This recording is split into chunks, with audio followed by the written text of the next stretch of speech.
حضور نے ہمیں بتلایا کہ پچھلے لوگ اپنے رب کو کیسے مناتے تھے، وہ کس طرح اس کے حضور ناز عرض کرتے تھے۔ حضور نے ہمیں اللہ کو منانے کے طریقے بھی بتلائے۔ فرمایا جب ماں باپ دعا مانگیں گے اولاد کے حق میں تو وہ مان جائے گا۔ حضور علیہ السلام نے فرمایا جب مسافر دعا مانگے گا تو اللہ مان جائے گا۔ فرمایا میرے رسول کریم نے کہ جب بیمار دعا مانگے گا تو اللہ مان جائے گا۔ اور سید عالم علیہ السلام فرمانے لگے جب تمہارے ضعیف، کمزور، مجبور لوگ دعا مانگیں گے تو اللہ مان جائے گا۔ اور حضور نے فرمایا جب تم فرض ادا کر کے دعا مانگو گے تو اللہ مان جائے گا۔ اور میرے محبوب نے فرمایا جب پچھلی رات اٹھ کے تم اس کے حضور عرض کرو گے تو وہ تمہاری دعاؤں کو قبول کر لے گا، وہ تو مان جائے گا۔ اور حضور نے ہمیں دن بتائے، فرمایا جمعے والے دن مانگنا مان جائے گا، شب قدر کو مانگ لینا مان جائے گا، شب برات میں دعائیں کرنا وہ مان جائے گا، رمضان کی راتوں میں مانگنا مان جائے گا، قرآن پاک کے ختم کے موقع پر دعا کرنا مان جائے گا۔ طریقے بتلائے۔ اب یہ ہے کہ ہم نے تو مانگنا تھا نا اس کی بارگاہ میں، ہم نے تو حاضر ہونا تھا، ہم نے آگے بڑھنا ہے، اس کے حضور عرض کرنا ہے۔ حضور نے ہمیں بتلایا کہ مومن متقی ہوتا ہے نا، پرہیزگار ہوتا ہے، اس نے کچھ نیکیاں بھی کی ہوتی ہیں، جس طرح اسے اپنے گناہوں کا پتہ ہوتا ہے نا، تو اسے پتہ ہوتا ہے کہ نہیں یار فلاں کام میں نے فقط اللہ کی رضا کے لیے کیا ہوا ہے، وہ میرا اور میرے رب کا راز ہے۔ فرمایا جب تم بڑے الجھ جاؤ نا، جب تم بڑی آزمائش میں آ جاؤ اور جب تم سمجھ لو کہ اب میں بڑی تکلیف میں آ گیا ہوں، تو پھر ایک طریقہ حضور نے ہمیں اور بھی بتلایا مانگنے کا، ایک اور طریقہ بھی بتلایا، اور وہ روایت صحیح مسلم میں موجود ہے۔ راوی حضرت عبداللہ ابن عمر رضی اللہ تعالیٰ عنہ، حضور فرماتے ہیں 3 لوگ سفر کر رہے تھے، یہ آپ اندازہ فرمائیے صحیح مسلم کی حدیث ہے، ایک یہ رنگ بھی ہے اللہ کو منانے کا، ایک یہ انداز بھی ہے اس کی بارگاہ میں گزارشات پیش کرنے کا، یہ بھی ایک طریقہ حضور نے ہمیں بتلایا۔ اگرچہ اپنی نیکیوں کو چھپانا چاہیے، نیکیاں جو چھپی ہوئی ہوتی ہیں وہ قیمتی ہوتی ہیں۔ حضرت عبداللہ ابن عمر فرمانے لگے کہ نبی پاک صلی اللہ علیہ وسلم فرماتے ہیں 3 لوگ سفر کر رہے تھے، رستے میں طوفان آ گیا، تیز بارش شروع ہو گئی، تو حضور فرماتے ہیں وہ تینوں بارش سے بچنے کے لیے ایک غار میں چھپ گئے۔ ان کو پتہ ہے پرانے زمانے کے اندر غاریں ہوتی تھیں، اور لوگ جب سفر کرتے تھے لمبے تو پتھروں اور پہاڑوں کے بیچ میں سے سفر کرتے تھے،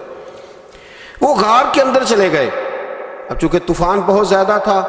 جب وہ غار کے اندر چلے گئے تو اللہ کے پیارے حبیب صلی اللہ علیہ وسلم فرماتے ہیں پتھر اوپر سے لڑکتا ہوا آیا، آ کے اس نے غار کو بند کر دیا۔ اتنا تیز اور اس مضبوطی کے ساتھ وہ پتھر لگا اور اتنا صحیح فٹ ہوا کہ اندر روشنی آنی بھی ختم ہو گئی۔ اب 3 لوگ ہیں، تھوڑی دیر تو وہ پریشان رہے کہ شاید اب کبھی بچ نہیں سکیں گے،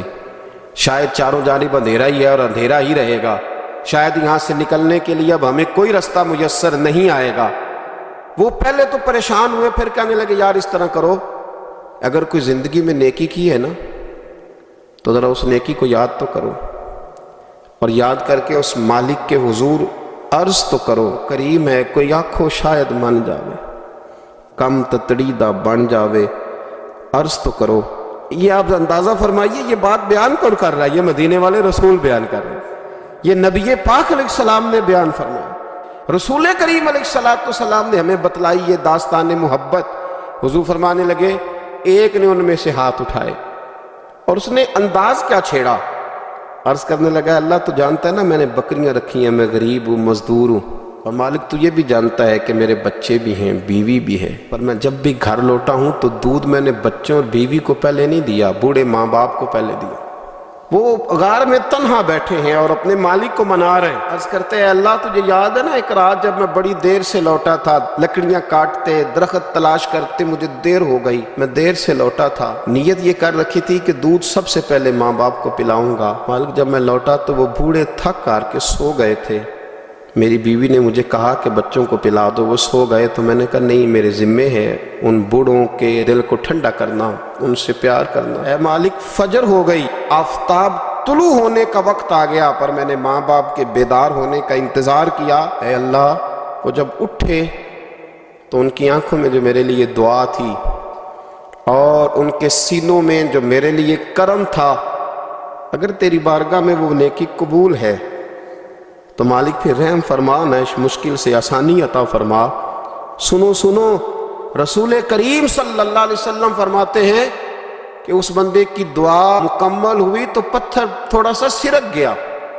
اور اتنا سرکا کہ آسمان نظر آنے لگا۔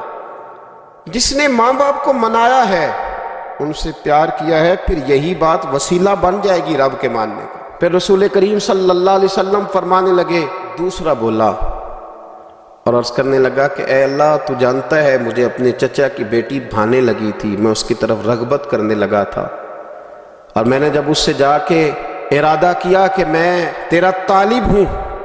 تو اس نے مجھے کہا کہ پہلے 100 دینار لاؤ۔ تو اللہ میں نے مشقت کر کے 100 دینار جمع کیے،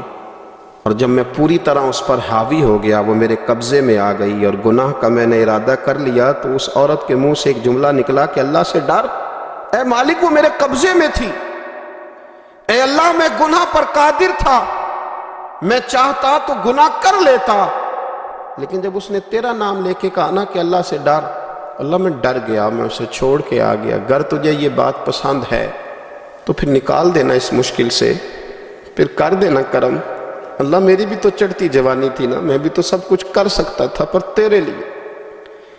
تیری خاطر میں لذت گناہ سے باز رہا، تو اللہ تو رحمت فرما دے۔ حضور فرماتے ہیں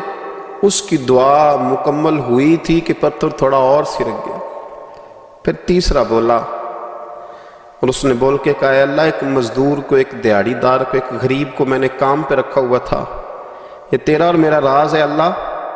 وہ مزدور، وہ دیہڑی دار میرے پاس کام پہ لگا تھا، کچھ چاول میں نے اس کی اجرت مقرر کر دی کہ تو کام مکمل کرے گا تو میں تجھے دوں گا،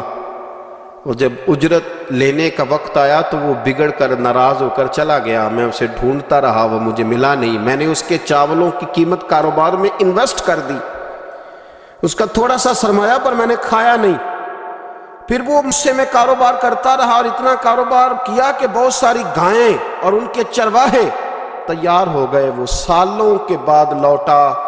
میں نے اس غریب کا مال کھایا نہیں بلکہ بڑھایا، محفوظ کر کے رکھا، وہ سالوں کے بعد لوٹا اور کہنے لگا میرا مال، تو میں نے کہا وہ ساری گائیں تیری ہیں، وہ چرواہا تیرا ہے، یہ سارا کچھ تیرا ہے۔ تو کہنے لگا تو مجھ سے مذاق کرتا ہے، میں غریب کہاں اور اتنی بڑی گائیں کہاں،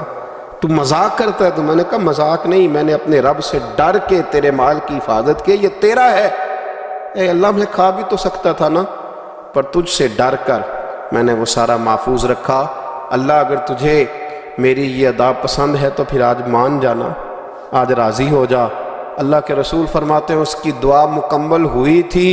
کہ پتھر لڑکا اور ان کے لیے رستہ بن گیا، وہ باہر آ گئے۔ تو حضور نے ہمیں بتلایا کہ وہ تمہاری نیکیاں جو چھپی ہوئی ہیں، وہ تمہاری نیکیاں جو تم نے خالص اللہ کی رضا کے لیے کی ہیں، ان نیکیوں، ان اعمال کا وسیلہ بھی تمہارے رب کے ماننے کا ذریعہ بن جائے گا۔ اس کو منایا جائے، اس کے حضور حاضری دی جائے، اس سے بخشش کا سوال کیا جائے، اس کی بارگاہ میں یہ گزارش کی جائے کہ اللہ غریبوں، مجبوروں، کمزوروں اور ان لوگوں کے صدقے جو اللہ رستہ دیکھ رہے ہیں کہ رستہ کب کھلے گا، جو تیری بارگاہ کرم کے سوالی ہیں، ان کے صدقے تو رحم فرما، تو کرم فرما۔